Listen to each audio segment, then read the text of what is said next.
What's going on, guys? It's Nick here, back with another video.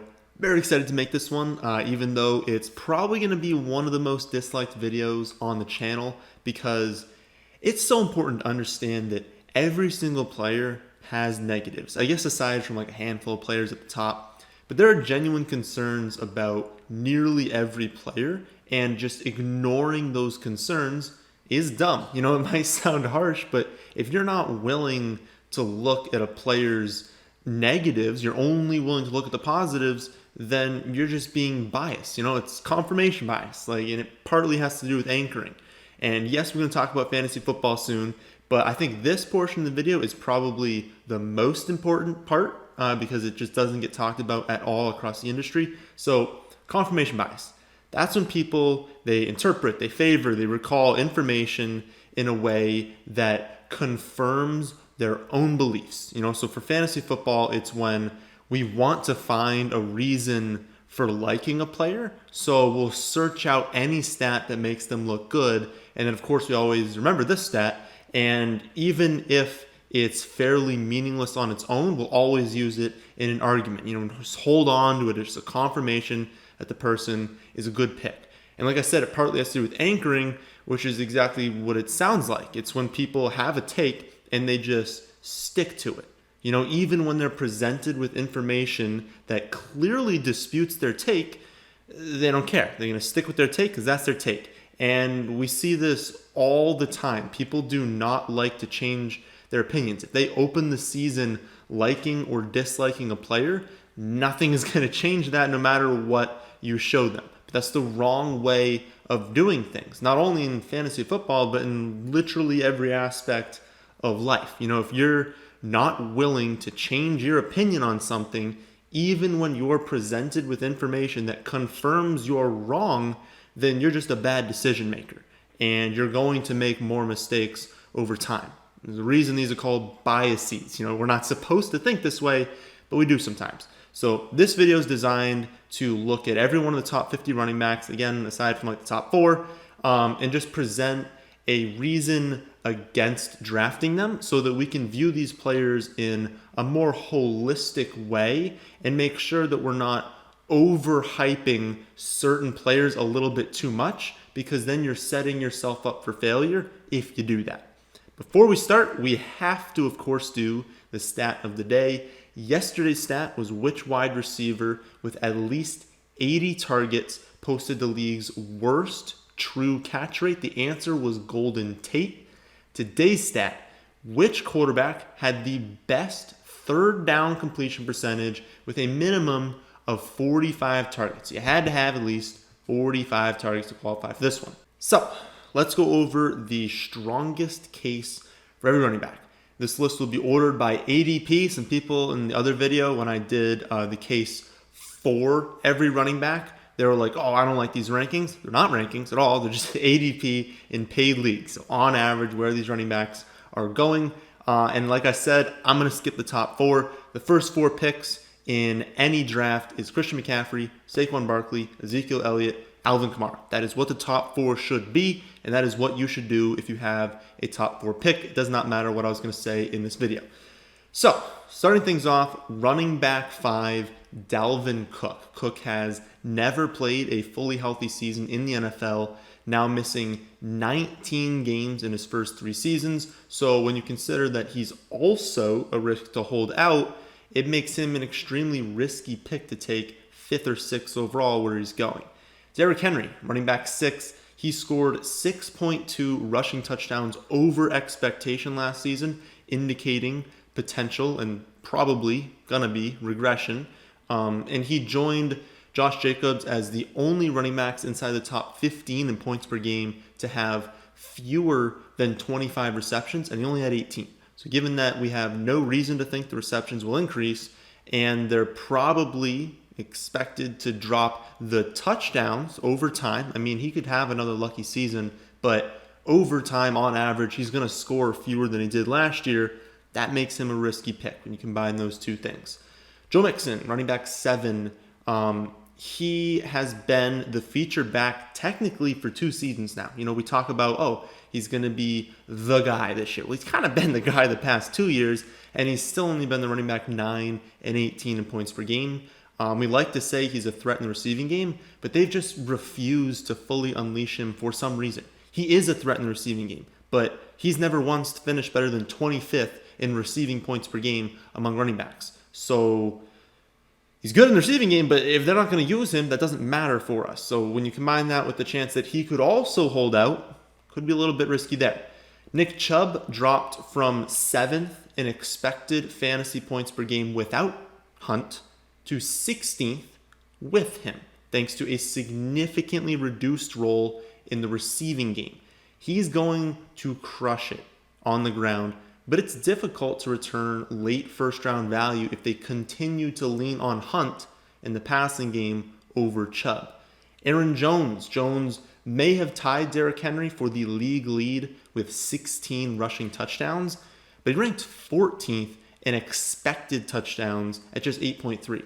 That's 7.7 touchdowns over expectation, and it made him the luckiest running back in the league when it came to touchdowns last season.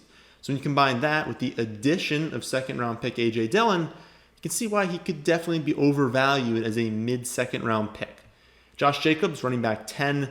The Raiders gave Rashard an extension. They drafted Lynn Bowden, and given that we've been begging them to feature Josh Jacobs, but they haven't been before, these moves indicate they're not going to moving forward. And if he stays around 2 targets a game, he's going to need to be unbelievable on the ground to pay off his ADP.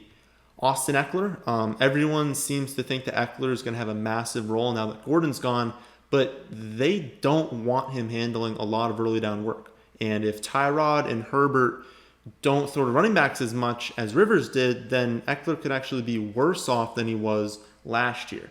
Miles Sanders, running back 12. I think Sanders is a stud. But remember, we're working on like a 6-7 game sample with him as the featured back. Most people drafted around him, at least I guess considering the running backs, most of them have shown to be really good over a much larger sample. So if we're just looking at that, then there's a chance he's not as good as we think. 6 or 7 games isn't all that many. Kenyan Drake, running back 13.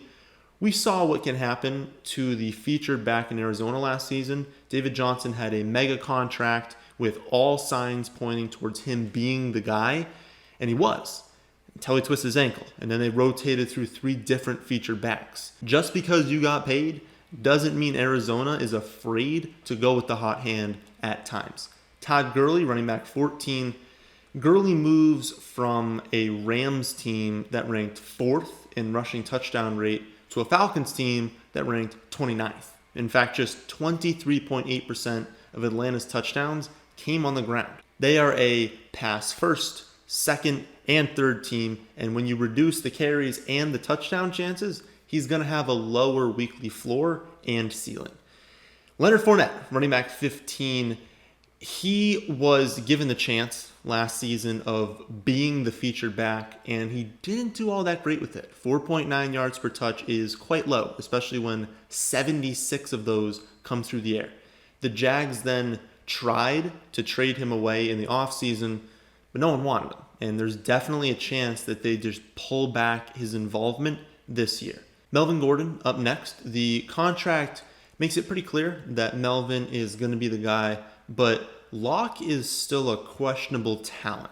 Everyone expects him to play well given the overall talent around him, but how good he actually is remains to be seen.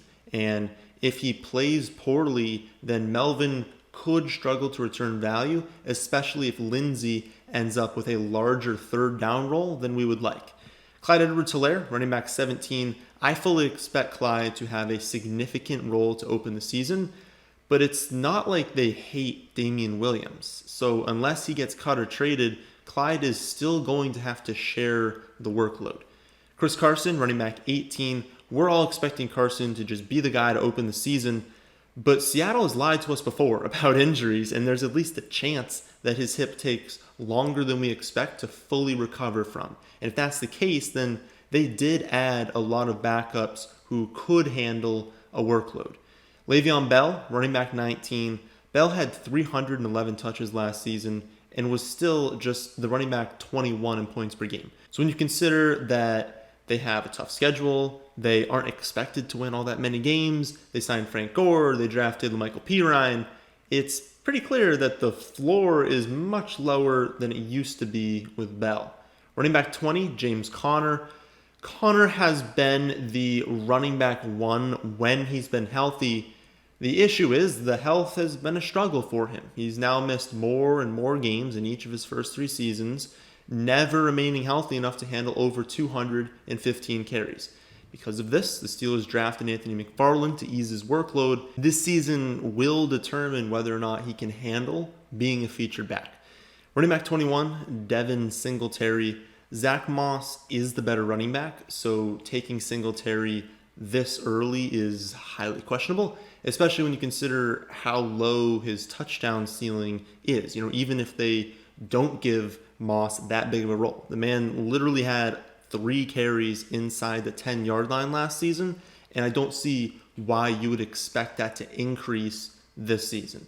David Johnson, running back 22, he is going to be the feature back while he can stay healthy, but it's the while healthy part that he struggled with recently. The injuries are starting to pile up across his entire body, and it's a genuine concern whether or not he can handle a featured role at this point in his career. Mark Ingram up next. He scored 15 touchdowns last season, including 5 touchdowns on 26 receptions. So not only is the offense overall expected to regress, but Ingram is likely to as well. And them adding Dobbins into the mix is not going to help his floor, especially on the weeks where he doesn't score a touchdown. David Montgomery, running back 24. The best case for Montgomery is that he's going to be the featured back, but he was already the featured back last season, and that resulted in the running back 32 in points per game. So he was unusable for a ton of weeks. And while things couldn't really go worse than they did last season, they could definitely be just as bad.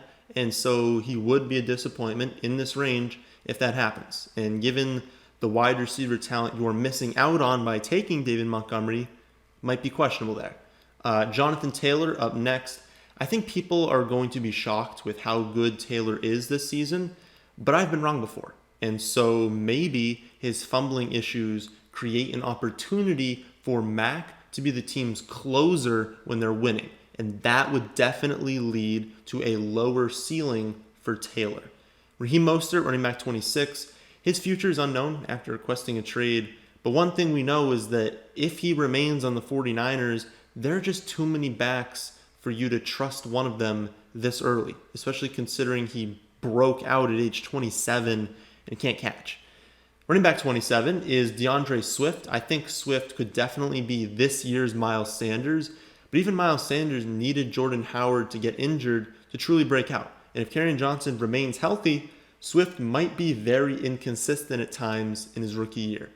Kareem Hunt, running back 28. Hunt was great after returning from suspension last season.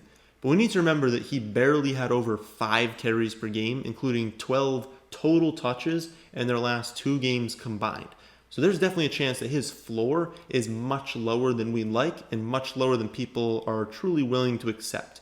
Cam Akers, next up, running back 29. Akers is likely going to get more touches than Henderson this season, but how many more is still up for debate. They still really like Henderson, and he's going to have a role. So if these two are splitting the touches, then Akers' ADP is a little bit aggressive, given that we don't know exactly how talented he is. Damien Williams, we got Clyde Edwards-Helaire being better than him in basically every aspect of football. So while Williams is an elite handcuff, that's all he is. And this is the late 7th round, which is a tad bit early for handcuffs, no matter how good they are. Derrius Guice, running back 31. He's a stud, but he's also missed 27 of a possible 32 games in his career, so I shouldn't have to explain to you that he's quite risky. Ronald Jones, running back 32. If Arians wanted to feature Jones, then they wouldn't have drafted Vaughn. And given that Arians has a history of featuring running backs, and I don't think they want Brady to just get crushed by Jones missing pass protections, I can easily see a path to them just completely abandoning Jones this season. Marlon Mack up next. Jonathan Taylor is the vastly superior running back, and Raheem Hines is going to be the team's receiving back. That does not leave very much upside for Mack. Dobbins, running back 34. Dobbins will be a running back 1 in the weeks that Ingram misses, and there's a chance that he takes over as the lead back midway and late down the season. But those are still the less likely outcomes. The most likely outcome is still that Ingram doesn't get hurt and that Ingram's the guy and Dobbins needs to break out next year. And that wouldn't be great if you were drafting him in the 8th round and he's basically Gus Edwards this season. Kerryon Johnson, running back 35.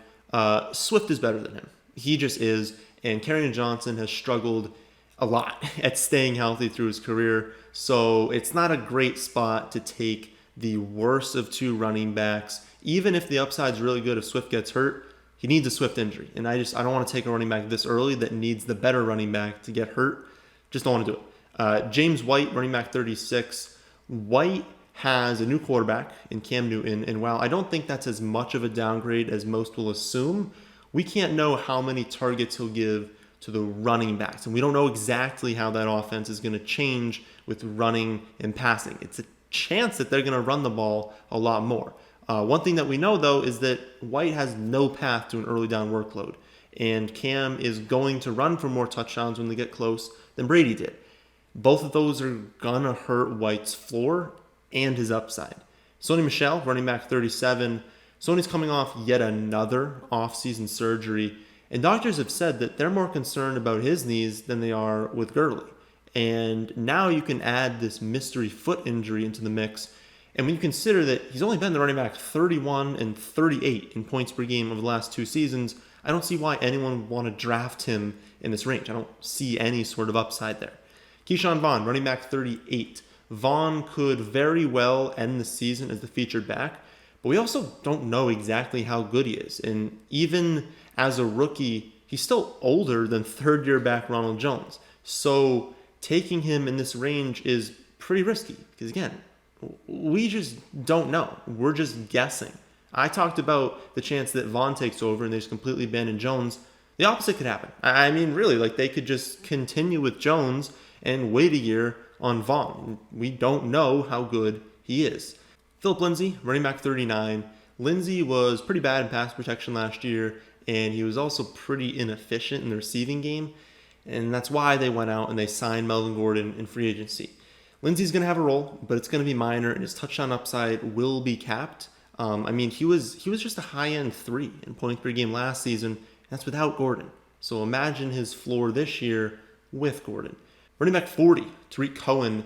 Cohen was historically bad on a per-target basis last season. He finished as a running back 45 in points per game on over 100 targets, and there's really no path to him getting more targets this season. So he'll need to get lucky with touchdowns to be fantasy relevant, and we're just never going to know when his touchdowns are going to be coming, so it's going to be impossible to know when to start him. Jordan Howard, running back 41. Howard is in a timeshare with Breida, and Breida is more than likely going to take the receiving work, so that would leave Howard with a good amount of carries, but very few receptions and a limited touchdown upside being on the Dolphins. Now we go to Breida, running back 42. But like I said, he's going to take the receiving work, but Howard is probably going to be the one with more of the yardage and touchdowns. So both of these guys have capped upside unless the other one gets hurt. Running back 43, Tevin Coleman. Mostert's demanded a trade, but he also has very little leverage, and not many teams are going to want to trade for him and then pay him. So it's possible that Mostert remains on the 49ers to go along with McKinnon and Jeff Wilson and JaMychal Hasty. And who knows, maybe Freeman if they sign him. So this backfield's going to be a committee, and I don't want to invest too much draft capital in it before we know who the final pieces end up being.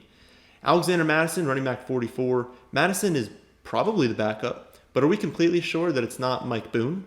Because it definitely could be. And if Cook keeps threatening a holdout, then Madison's ADP is going to climb higher and higher, and I just don't know that he's going to be the featured back if Cook misses time.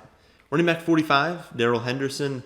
Malcolm Brown had nearly twice as many touches as Henderson did last season, and Malcolm Brown isn't that good. So when you consider that Henderson is also recovering from off-season ankle surgery and that they used yet another early round pick this season in Akers, you could definitely see a path to him underwhelming again this year. Latavius Murray, running back 46. Murray is a running back 1 while Kamara's out, but he's unusable while Kamara's healthy. And while we like to target players with that sort of upside, he's also going in the 10th round. And there are starters at other positions in this range who don't need an injury to be relevant on your team. Zach Moss, running back 47. I think Moss is better than Singletary, but I could be wrong. And if I am, you're basically drafting a late career Frank Gore here, and that doesn't leave you with a whole lot of upside. Tony Pollard, running back 48. Pollard will be a running back 1 in the weeks that Zeke misses, but Elliott has also never missed a game due to injury, so that still is a pretty low likelihood outcome.